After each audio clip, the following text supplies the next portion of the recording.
You're live, Your Worship. All right, thank you, Ms. Russo. All right, Council, I'd like to call a special council meeting of April 13th, 2023 to order with adoption of the agenda. I want to make a motion for me. Councilor Devlin, seconded by Councilor Stapenhurst. All in favor? Motion's carried. And we're going to skip right on to bylaws 9A zoning amendment application 2022-005. Mr. Simon, you have a presentation. Thank you, Your Worship. Yes, a very brief presentation as I put it on the screen here. Here we go. So this is for bylaw 2346, which is a zoning bylaw text amendment to allow shift of density within the CD08 property, being the resort properties. So I'll just go over very briefly previous consideration, get into how we got to where we are, and a summary of the amendments to bylaw 2346 that have been prepared in response to the items that council has heard to date, including those at the public hearing. So again, a proposal has been submitted to allow shifts of density out of area 1 within the CD8 zone as shown on the map. The proposal was originally presented October 11th, 2022, but was deferred as per council direction until after the election. After discussion at committee of the whole in February 2023, the bylaw was granted first reading, but failed on second reading.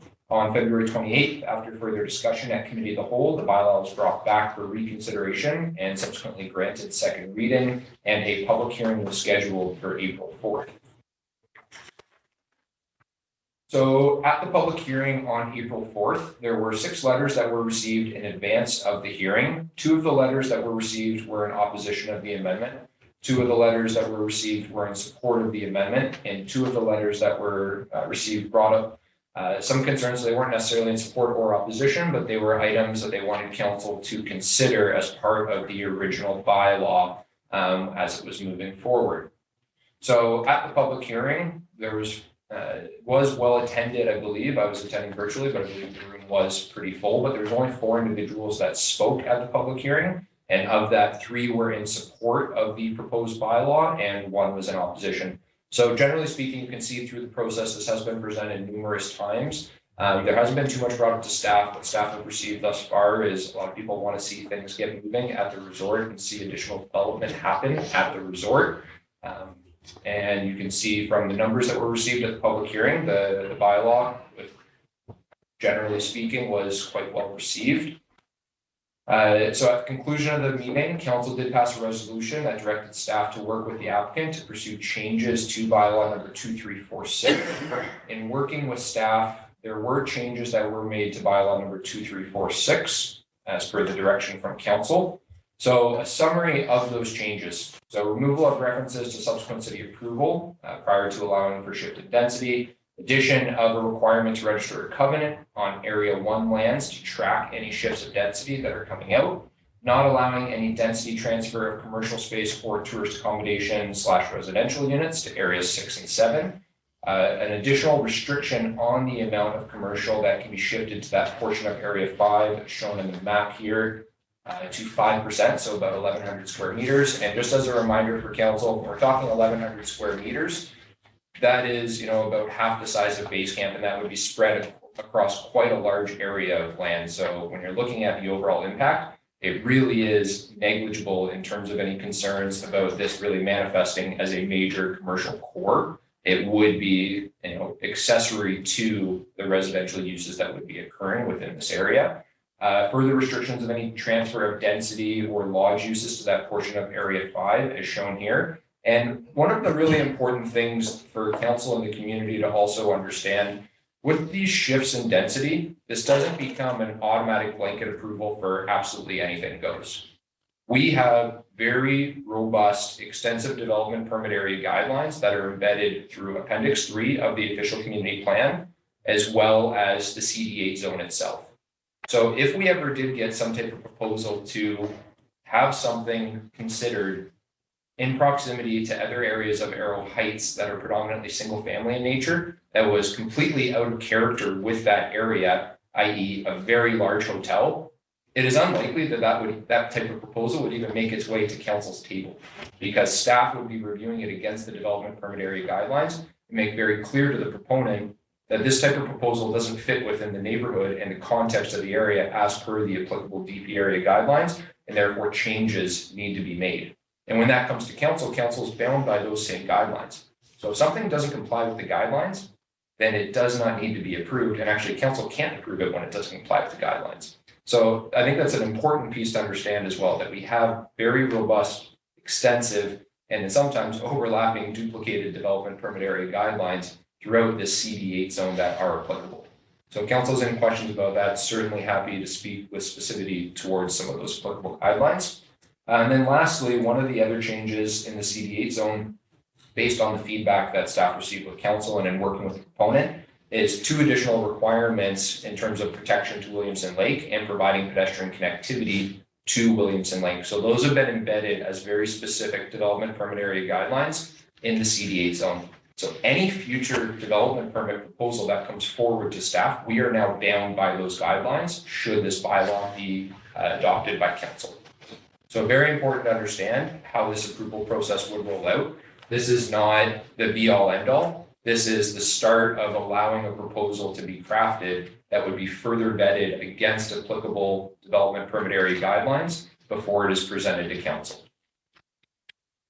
So the recommendation from staff, and council has a copy of the amendments to bylaw 2346 that have been considered, is that the bylaw be read a 3rd time as amended. And should council decide to grant 3rd reading to the bylaw, under the provisions of the Local Government Act, there is the ability, and the corporate officer can correct me if I'm wrong, but there is the ability to adopt the bylaw the same day. So that change was made in the Local Government Act over the last 2 years, I believe.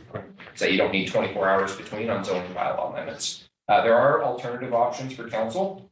The first one being council could say the bylaw has changed. We want to see a new public hearing. So that would require rescinding 2nd reading and then doing 2nd reading as amended, directing the public hearing. We'd be looking probably May 9th with advertising requirements for a public hearing to be held.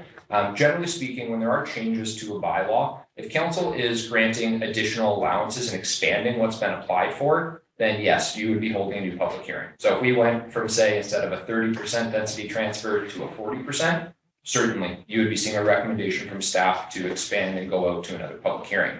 When you're putting further restrictions on a bylaw based on what you've heard throughout the entire process, and this would go back to all the committee of the wholes in February, the initial council consideration, the public information session, and then the public hearing, you're putting additional restrictions based on the information that you've received. That generally doesn't warrant a new public hearing, but that being said, it certainly is an option that council could entertain if they choose to. The second option would be council can direct further changes to the bylaw prior to granting 3rd reading. This would again require staff to go back with the applicant, and staff would be looking for some specific direction from council again on what changes they are looking to undertake. That's the road we went down previously, and staff are confident that we have addressed the concerns from council, and in conjunction with the development permit area guidelines, we do have sufficient policies to address the concerns that have been raised on this file thus far. And then lastly, council always has the option to deny any amending bylaw that is put before them. So this does conclude the presentation, and any questions that council has, you have myself, Mr. Parliament, our corporate officer, as well as Mr. Black here. We are more than happy to answer any questions that council has regarding any options to proceed, as well as any specific questions on the implications associated with this bylaw amendment. Thank you. Thank you, Mr. Simon. And so in reading through this stuff and conversation with staff, I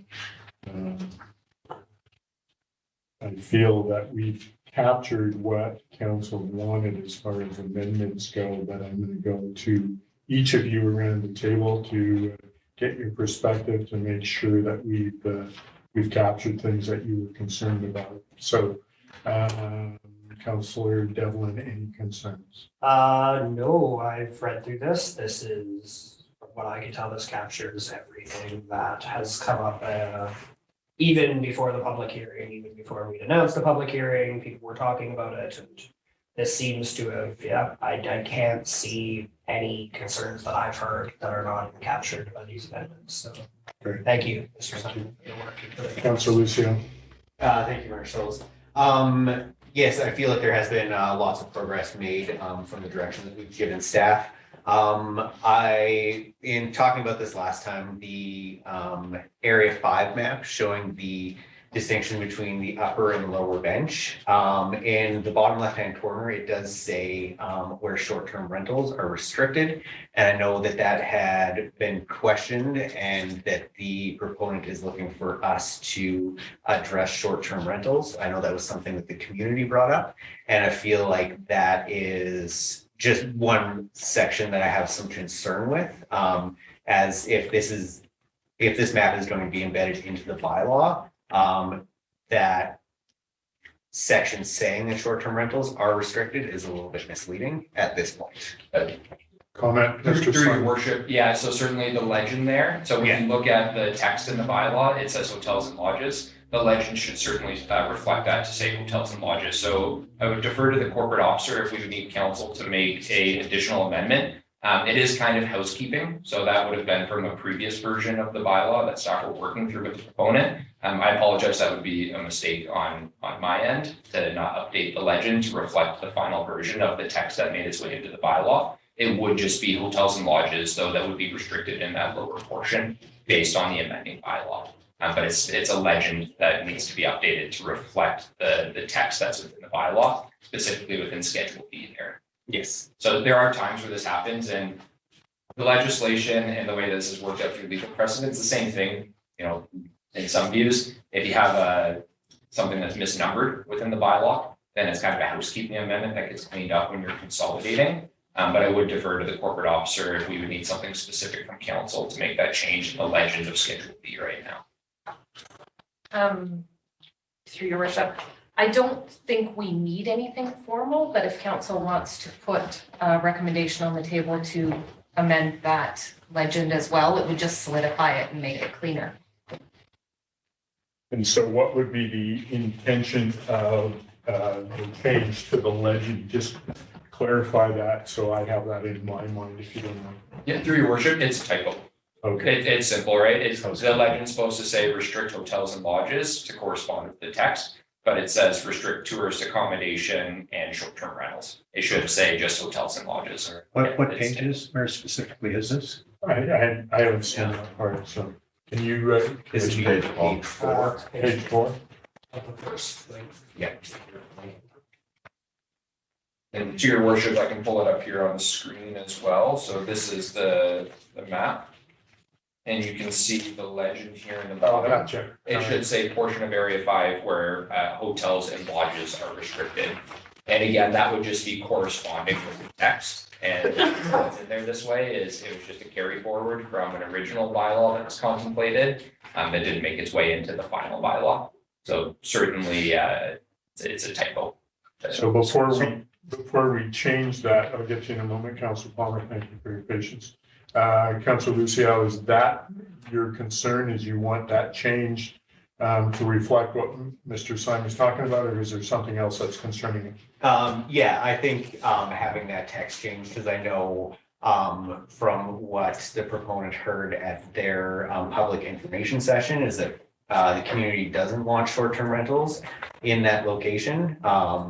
And I feel that this amendment has kind of changed that, and it should be made public knowledge to the community that they're asking for something that won't be covered in this bylaw amendment and will have to be addressed by the city at a future date. So the people you talked to were asking for something different, or the proponent? No, that they were asking for no short-term rentals, and how that is not necessarily being addressed in this bylaw, and that will then come down to us as council and the city dealing with it at a future date. All right, good. So Council Palmer, do you have something that you want to contribute to this kind of conversation? Yeah, to this conversation. So just because I'm slightly confused. So specifically, so what's the change?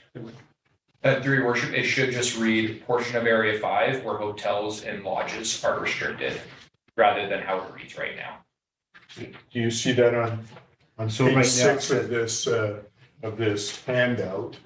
Yeah. The little red dot, the words beside it should be changed. Yeah, so right now it says portion of Area 5 where short-term rental, tourist accommodation and hotels are restricted. What would be the new wording? Hotels and lodges, through your worship. And it would reflect the change in the, I'd have to double check the specific section of the bylaw, under the density shift section and 11.8.3, if the corporate officer can help me out. There's a clause in there where it says no hotels or lodges are permitted to be shifted into that portion of Area 5 as shown on Schedule B.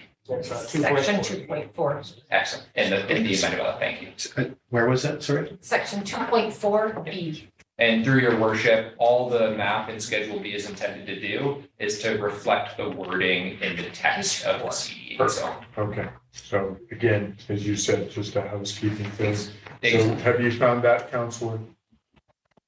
Yeah, it's kind of important for me to get this right. So well, on that one, okay.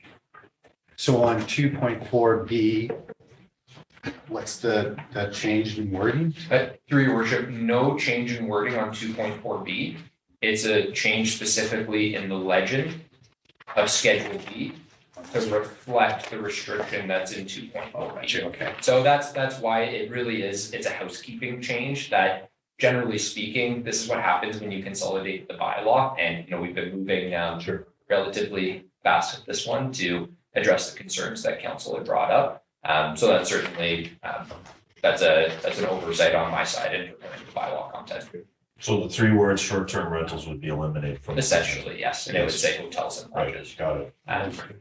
Through the mayor, so and that's your understanding, so short-term rentals would be permitted. Yes, because I am under the understanding that through the master development agreement that that's their entitlement.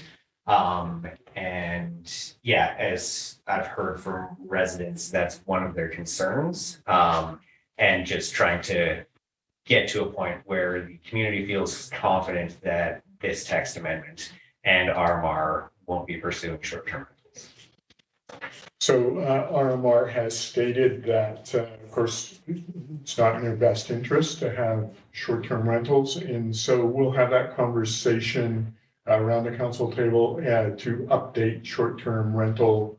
Mr. Simon, do you want to elaborate on that at all before we go back to this legend? Through your worship, Councilor Lucio, certainly the developer's indication to date has been that they don't intend to pursue short-term rental there. But what they would like to see is work collaboratively with the city as we do update our short-term rental regulations to come up with a more cohesive strategy for south of the Illicilloit River so that we have short-term rental that is compatible with the resort and not done in a way where it currently is in the historic spot zoning process is more competitive with the resort. And from a planning perspective, we are completely open and all ears for that because we really do need to get this taken care of. And not to delve too much into the short-term rental issue, we are working with the province right now on changes in legislation that will give us some additional tools. So it is anticipated that will come out this fall, and it will coincide really nicely with the work that we're going to be doing on short-term rentals. And what we'd be looking for is to work with the resort as well as other stakeholders to come up with a comprehensive short-term rental strategy that would continue to build upon the existing regulatory framework and taking advantage of these new provincial regulations. Councilor. Yeah, so just getting back to a discussion. So aside from goodwill and intentions and all this stuff about short-term rentals, specifically to this bylaw, the intent is that that short-term rental would be taken out. So from the bylaw perspective, it would be a permitted use. I'm just maybe being very clear. Yeah. I'll be very clear as well, because I actually question the wisdom of that being restricted, because that's the resort land, but that's a whole different dialogue. Yeah. So I would suggest, Mayor Souls, that for the cleanness of this bylaw, that be corrected now, if that's possible. Yep. So you want to make that motion, Councilor Lucian, you want to make that motion? We're talking about that legend. Is that what you're talking about, Councilor Palmer? Yeah, just so that, so that, to me, it's a bylaw and the wording is important. It's a little bit picky, and I know we want to get on to the substance of the discussion, but it's those kind of things that end up being problems later on. So my preference would be corrected at this point. Okay, so do you want to make that motion? Staff need that as a motion? Well, just gives clear direction. Okay. So we don't have a motion on the table as far as this bylaw. So the amendment, I guess the question Would be to the- to staff, can you amend that like right here? Physically, Because you that, draw red because lines. if this actually, yeah, Through your worship, I would defer to the corporate officer, but I do believe that you could do an amendment to the bylaws presented to council today.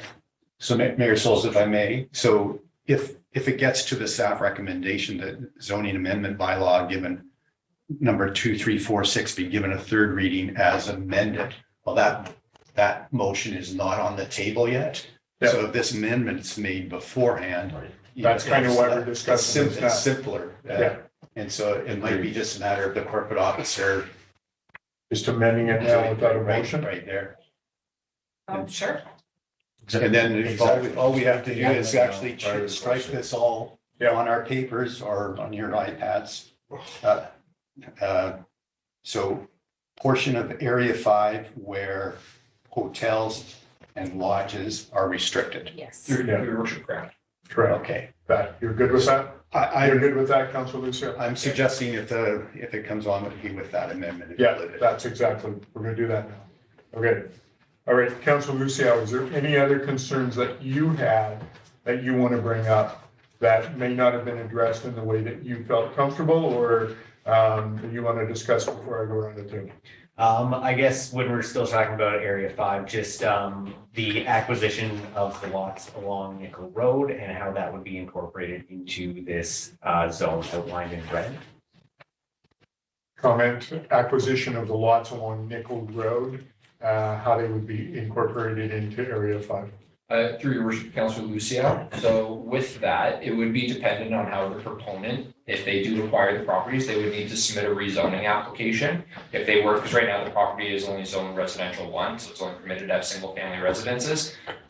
My assumption, and we haven't gotten to this level of detail with the proponent because they haven't acquired that property yet, but if they acquire it, my assumption is they would want to rezone it either to CD8 or another zone that allows for multifamily residential use. And that would be an application that would be brought before council.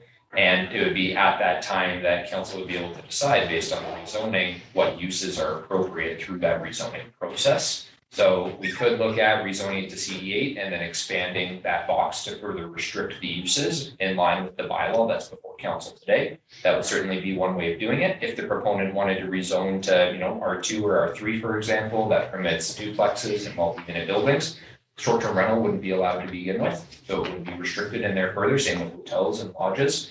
So certainly from staff's perspective and from a planning perspective, if the concern is to not allow any proliferation of commercial or hotels or lodges in that portion to the north of Area 5, should it be acquired by the proponent, there are ample opportunities for us to make that happen at that time. And it would not be a major concern from the planning staff side. Thank you. And that addresses your concerns? Yes, it is. Okay, so Councilor Cherry, while I have a good vision of you online and you haven't faded out a couple times, I'm just going to ask, is there any concerns that you have with the amended bylaw that we should address? Thanks, Your Worship. All my concerns have been addressed, including everything the community has brought forward to me. So I appreciate it. All right, thank you. So Councilor Palmer, I'm going to come to you. Mayor Souls, I'll reserve my comments to the point after if the motion's put on the table. So it's in the spirit of debate. All right, Councilor Stephenhurst. Thank you, Mayor Souls. I had a question for Mr. Simon, just in regards to, future acquisitions of land and how those entitlements might transfer to the future acquisitions of land. How would that process kind of take place? If you could walk me through it, just. So through your worship to Councilor Staphenhurst, any transfer of entitlements would still need to be in alignment with the master development agreement. So it would certainly be a conversation that staff would have with the proponent and with the province to sort out any logistics. But again, a part of this would be dependent upon what zone the proponent is proposing to go to. Are they proposing an OCP amendment to designate the lands under our land use strategy resort, or are they proposing to keep them as low density residential, specifically talking about the lands to the north of Area 5? So these are all questions that would certainly come up as part of the staff review, and there would be some more detailed technical nuance to it depending on what was proposed that staff would need to review with the proponent as well as the province to make sure that we're keeping in line with that master development agreement. But I think the key thing from planning staff side is if those lands are ultimately incorporated, we can figure out a zone that would work and can make sure it's aligned with the MDA. And again, that MDA, you can't get additional entitlements without unwinding the entire MDA. So I wouldn't be too concerned about that.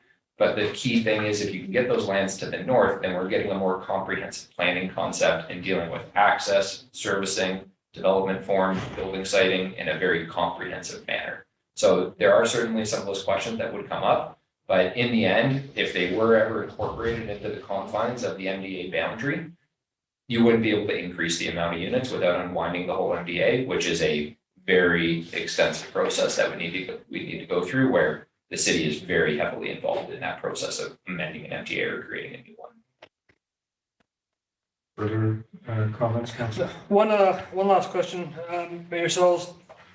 Just in regards to the proponent, I know they've been advocates of limiting short-term rentals, and I'm surprised to see that there isn't a covenant on here restricting the covenant further past zone 5. Has that ever been a point of discussion with the proponent, or, I would think that kind of a good faith, agreement would be beneficial at this time moving forward?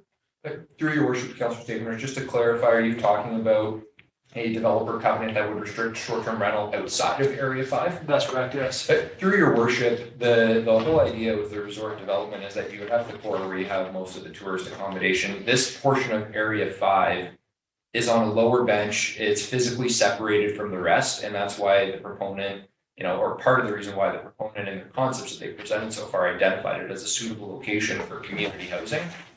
Also based on the need of the community right now and based on the operational needs of the resort, we need housing for long-term residents. This area, compared to the rest of the area, that's zone CD8 and designated resort under the OCP, which very, very critical. These areas are all designated resort under the OCP. They have the appropriate land use for tourist accommodation. That is our highest level document that has identified that as a suitable land use for all of these areas. And for the developer to say, this lower portion is a bit separate from the rest of the development, and therefore we think a different use in terms of long-term accommodation is suitable. That's why you're seeing the proposal from the developer to have a restricted covenant on that portion right there. Now, if this is a major concern, again, I would really encourage council, and this is a separate conversation from the task at hand today, consider, directing staff to work with the proponent as part of our short-term rental strategy, in addition to other stakeholders, to come up with something comprehensive of how we're going to address short-term rentals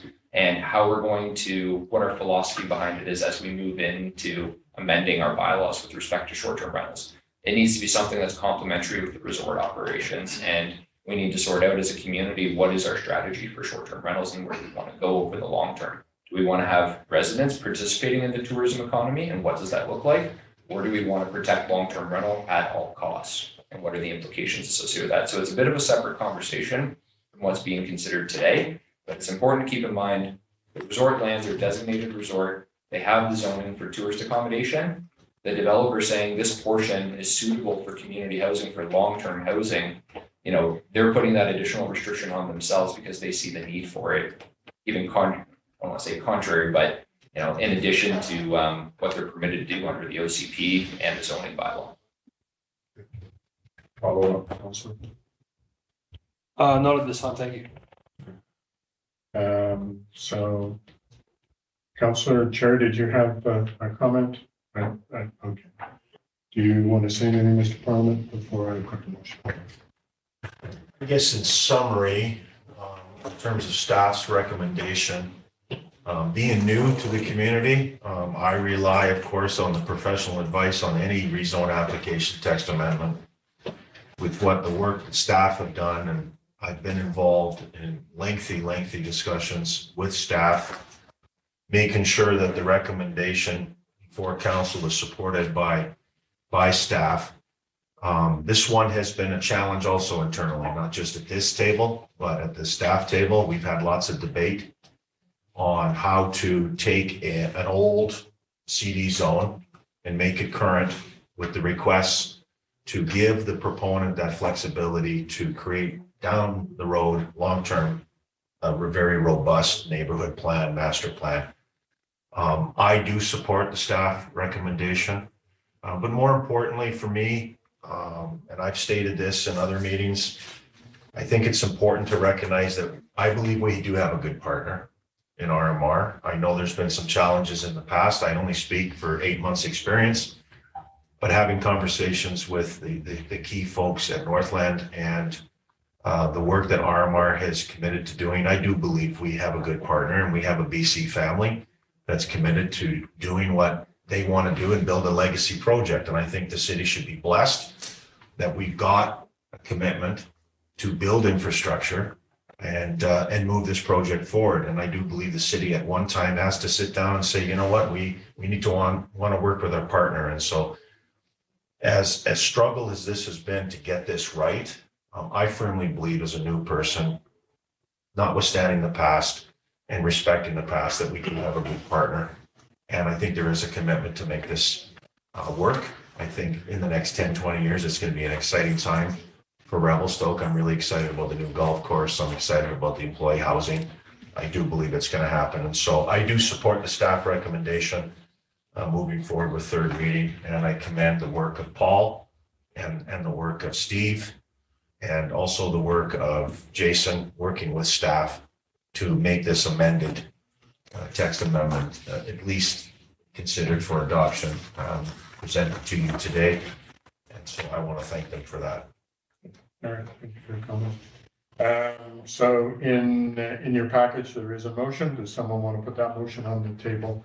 And then we can have further discussion. Councilor Devil. I move that zoning amendment bylaw number 2346 be given third reading as amended. Seconder for the motion, please. Councilor Staphenhurst. Further discussion on the motion on the table. Councilor Palmer, did you want to bring anything up at this point? Yeah, I would like to, now that the motion's on the table, I think it's the appropriate time to have the debate Sure. as to the third reading. As the planner did overview, it's been before council a few times. And so I don't think there's going to be a whole lot of new information. First of all, I would like to, through the chair, to thank staff. I know you've worked overtime, big time here in moving it, and certainly appreciate that kind of dedication. Maybe is even a higher dedication than I would suggest is healthy, possibly. And I think that's important.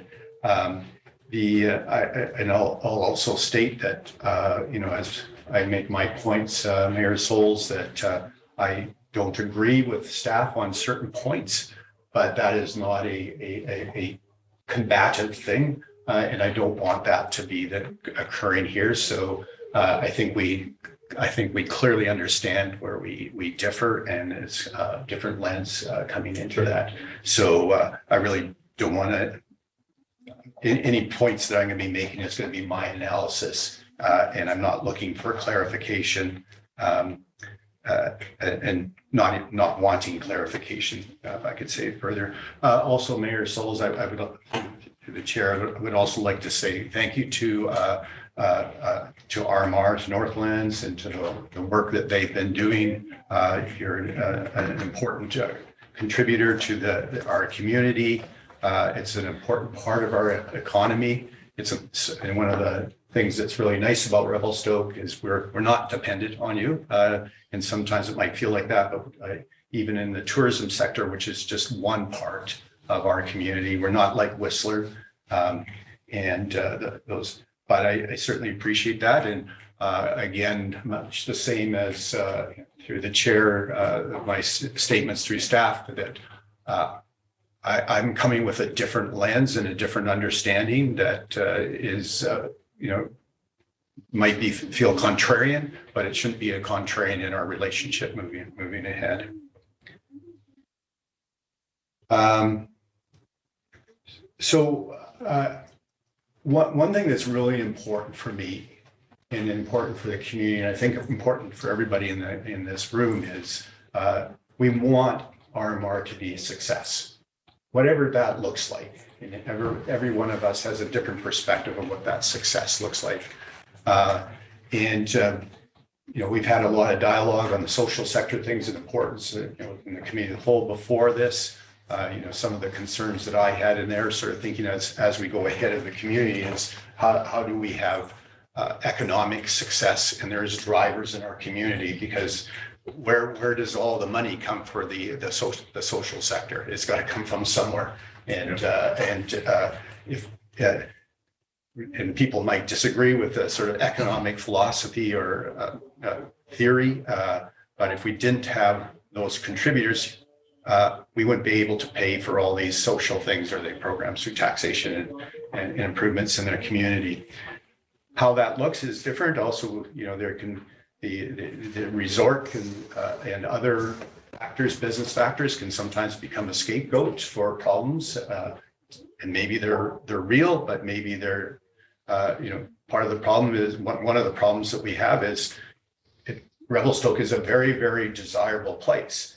And this is what I am talking to the bylaw here, because this is a success that we've had, and they're wanting to evolve, and that's the natural thing.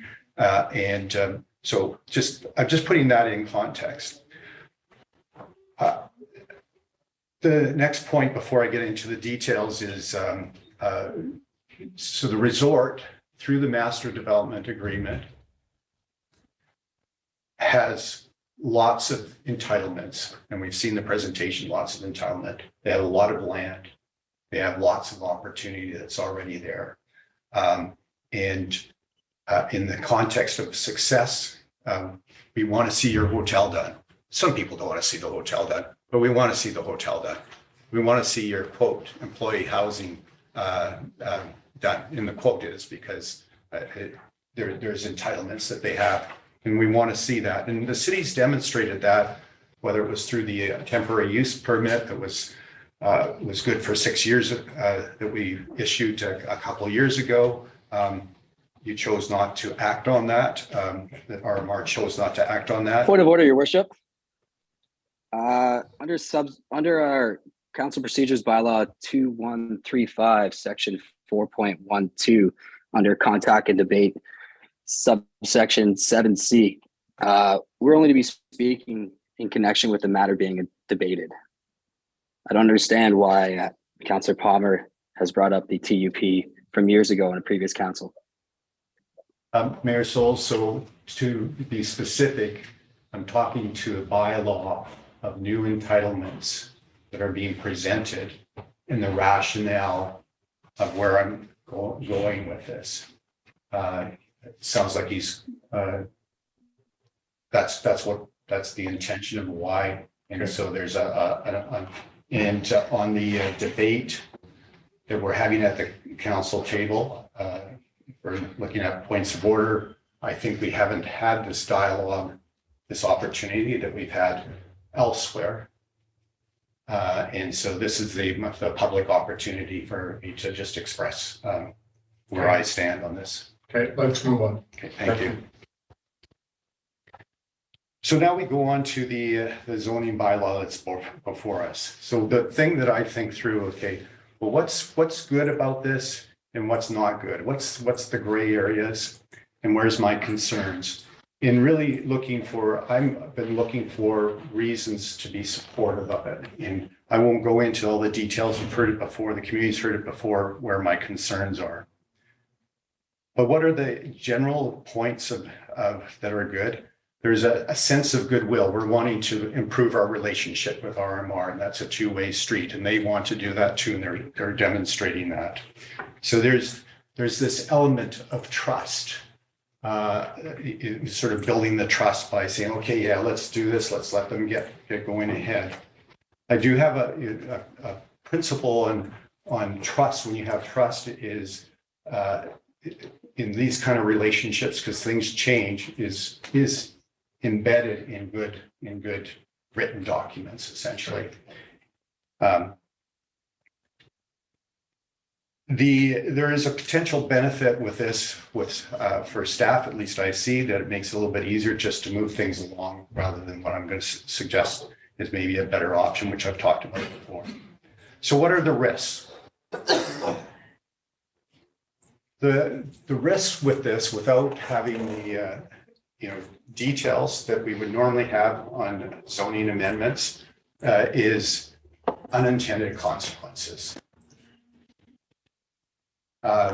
There's been reference, including today, about legal interpretation, and even though I'm unable to speak to those because of legal reasons as to where some of the legal risks are, I believe personally that there is significant legal risk to the city. And that's not to do with the trust aspects right now today, but things do change and we don't know where it is in the future. I believe that there is misunderstanding by the community, and I won't go into the detail. So I believe there's a better option, and I believe that the original concept plan, including the 10 subzones, was a good decision of the past.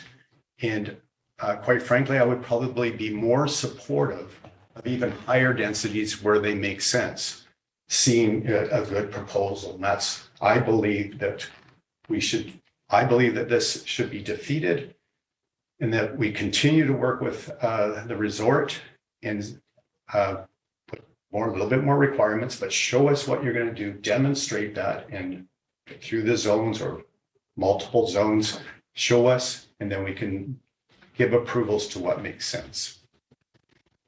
I think that minimizes this uncertainty. I think that we may have some backlash in the future. It may not manifest itself for many, many years. So that's my position. Thank you, Mayor Solis. Thank you, Councillor Palmer. Any other comments from councillors? Councillor Devlin. Yes, thank you, through your worship. So I would like to say that since we're having conversations about trust, I've been very vocal for a lot of years, a lot more years than I've even considered sitting at this table, about my lack of trust in RMR as a business. I think a lot of longtime locals have felt the same way. Most of the ones I've spoken to, there are probably exceptions to that. But we have seen as a city as a whole, before Northland acquired the property even, RMR has not really given the city perhaps as much back as would be normal in a partnership that was being come to. So it is difficult for me to support something based on trust. The original bylaw, I was not supporting based on trust as it was originally presented. I was supporting it based on the fact that we would have the ability to say no, to say yes. We've now amended the bylaw, but we've amended it in a way that has covered all of the issues that I've heard brought up by the community.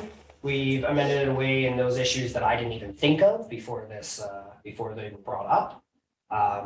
I think we have covered all the bases thanks to our planning department, and I still see the benefit of the shifts in density not allowing a hyperdense resort core. That has been a fear that I've had, again, since longer than I've been at this table, that would end up being what happened, because I've seen other resort towns that have developed that way, and it tends to be very bad for the town as a whole. Far more than and I do not mean this in any way disrespectfully, the boogeyman of unintended consequences. If there was specific concerns, then those can be addressed, but I don't see any validity in thinking something bad might happen someday, unless you have a specific thing that you think might come of this, in which case those loopholes can be closed. But I think with any decision made around this table, something bad might happen someday. I don't think that we can govern based on the fact that everything has to be so iron shod that we would in fact need a crystal ball or a magic 8-ball in order to look into the future and be like, oh, well, it says everything's okay, because we can't base bylaws and decisions on things that we don't have any concept of what they are happening. Just that they could be bad and they could happen someday. So I am in support of this. I think that this has been as iron shod as we can. I recognize that the proponent who has put this before has actually worked with city staff and given up some of the things that they were originally asking for and compromised, which is, in my eyes, the first step to building a relationship where trust is actually freely and given back and forth. Where in my mind, I'm not there with RMR yet, and I'm not probably going to be anytime soon, but this is ironclad enough in the legal sense. again, accepting the boogeyman of something that might happen bad someday, because you're never going to cover that. So I'm in support of this. I think this is a very good compromise from the city and RMR to come together in the middle, where everybody kind of gets what they need and want. Councillor Stefanos, you have your hand up? Thank you, Mayor Sills. Appreciate the opportunity. I wanted to thank yourself, Mr. Parliament, Mr. Simon, the proponents that are in the room, Mr. Black, for all your hard work on this. While I don't think it's perfect, I think it's what we have in front of us today, and that's kind of the question. I think, to echo what Mr. Palmer and Councillor Devlin, or Councillor Palmer and Councillor Devlin have said in regards to the trust, I don't necessarily, I think there's always room to improve our relationships, and I think that this is going to be hopefully the first step in amending the relationships that we've had in the past. And I think, if we're looking at all, the big picture, I think, mistakes have been made on all parts in the past, whether that's the proponent, the city, council. I think we need to look at the responsibility of those decisions, not just on a sole party, but everybody together. So that being said, I'm in favor of what's in front of us today. I'm prepared to move forward. That being said, I want to state that this is, what I'm hoping is a step in the right direction in moving this relationship forward, and hopefully that the community and the proponent are going to benefit from this. So that's all I have to say. Thank you. Any other comments from council? Councillor Lucille? Thank you, Mayor Schultz. In regards to this, I still feel that the community was vocal about restricting short-term rentals in Area 5. And since that hasn't been completely addressed in this text amendment, I feel like it should go back to public hearing so this information can be conveyed to the public. I am all in support for all the work that has been done, getting the bylaw to this point, and all the work that the proponent has put forward, as well as some restrictions that they've put in. I think as we talk about this text amendment and building trust, I know that the owner hasn't been well received from previous councils, and I feel like this is a big enough decision that it would be beneficial to have them in council chambers to talk to us directly, as that is great for helping build this trust relationship between us and the proponent. Okay, and so I just want to talk briefly about the short-term rentals. When they're in the MDA, they have that ability to get that. And so we as a council cannot legally restrict that. And that was made clear, I believe, in the information sessions. So Mr. Simon, do you care to elaborate a little bit on that? To your worship, if this is a major concern of council, my recommendation would be a motion arising at the conclusion of this that directs staff to work with the resort along with other stakeholders on a comprehensive short-term rental strategy that would examine, how we go about this from a comprehensive planning perspective to set us up for success over the long term. I think the resort has been very vocal about their willingness to voluntarily put a covenant on title and even potentially go the next step with future zoning amendments. But what they want to see in their discussions with staff is a comprehensive strategy so that they're part of that solution and they're part of that comprehensive strategy, rather than giving up something right now only to 20 years later, 10 years later, the city allows short-term rentals absolutely everywhere in Arrow Heights, which, to date, in my view, from a planning perspective, there's been far too many short-term rentals permitted in Arrow Heights. That has a direct impact on development of the resort. So this needs to be done as a comprehensive planning strategy, in my opinion. Okay, good, thank you, appreciate that. So I'll ask one last time. Any other comments, Councillor Cherry? Do you wish to make a statement or comment? Yeah, I'd love to, Your Worship. Thank you. I just want to say that I appreciate being a part of this process. This, I believe, first came to previous council in August 2022, if I'm remembering correctly. Yep. Perfect. I think we've had ample time to debate this, have public hearing, go back and forth with the applicant. I'm prepared to move forward with the vote. All right, thank you for the comment. I'll just make a brief statement, then I'm going to call a question. So I am in support of this as well. I think our staff have worked well with the proponent, with each other, and with our legal counsel to come up with something that is supportable. So I feel it's a positive move forward. And I think overall, the amount of work that's been done is incredible to at least get us to a point where I feel that the council or the community would support this as well. So having said that, I am now going to call the question. So all those in favor? Opposed? No, motion is carried. Thank you. Note that Councillor Luciao and Councillor Palmer were opposed. Now, does anyone want to put motion to adopt on the table? Councillor Devlin. I'll move that zoning amendment bylaw number 2346 be adopted as amended. Seconder for the motion, please. Councillor Stapenhurst. Any discussion on the motion? Councillor Palmer. I move that I'm going to move that be deferred to the, whatever, actually I'm going to forget it. It's just messing stuff up. So the question that I have, Mayor Solzo, is, so we're going straight to adoption. I was anticipating it might be on Tuesday's agenda. And one of the problems I have is with, the special council meeting, the public not even knowing the timing that it was going to start.